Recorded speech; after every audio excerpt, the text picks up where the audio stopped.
सद्गुरु श्री ब्रह्मचैतन्य महाराज गोंदवलेकर यांचं प्रवचन 12 डिसेंबर।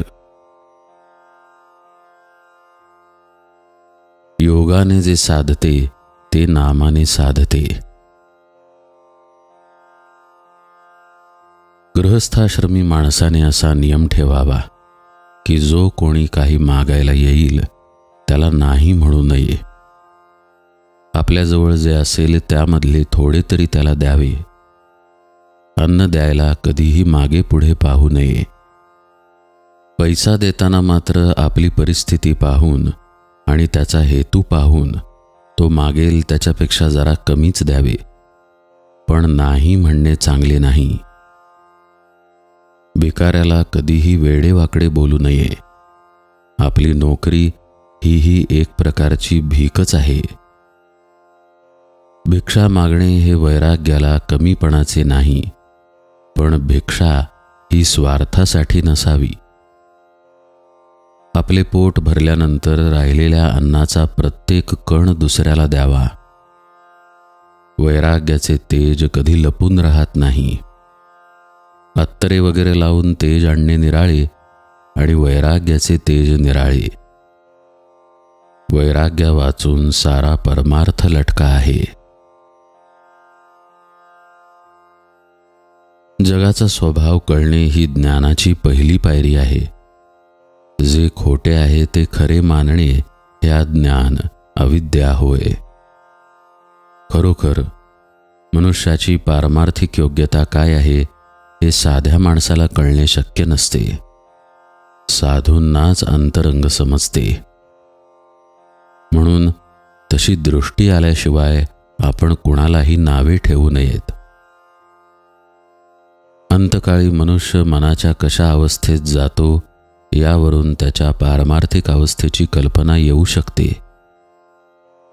साधा मनुष्य सुद्धा नामाच्या योगाने मोठ्या योग्यतेला चढतो। अर्थात ते कळायला आपण स्वतः नामामध्ये मुरले पाहिजे। नामामध्ये फार सामर्थ्य आहे। कोणी त्याचा अनुभव घेऊन पाहत नाही, त्याला काय करावे? योगाने जे साधते ते नामाने साधते यात संशय नाही। ज्याला नामाची चटक लागली त्याच्यावर रामाने कृपा केली असे निश्चित समजावे।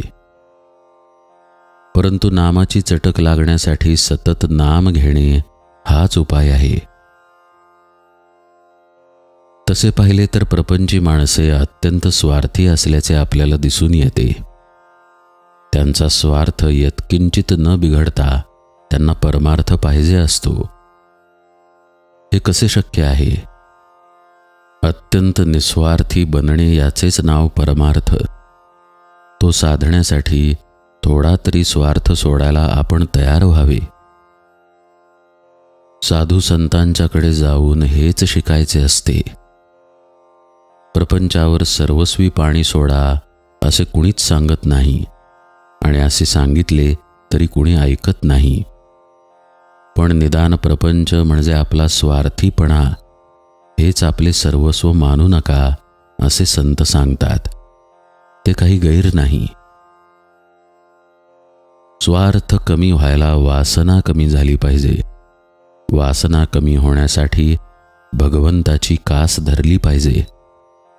भगवंताची कास धरण्यासाठी त्याचे अनुसंधान ठेवले पाहिजे, आणि त्याचे अनुसंधान टिकवण्यासाठी त्याचे नाम घेतले पाहिजे। म्हणून तुम्ही नाम घेत जावे।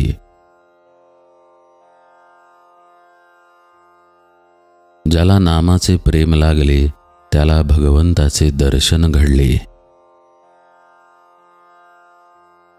जानकी जीवन स्मरण जय जय राम।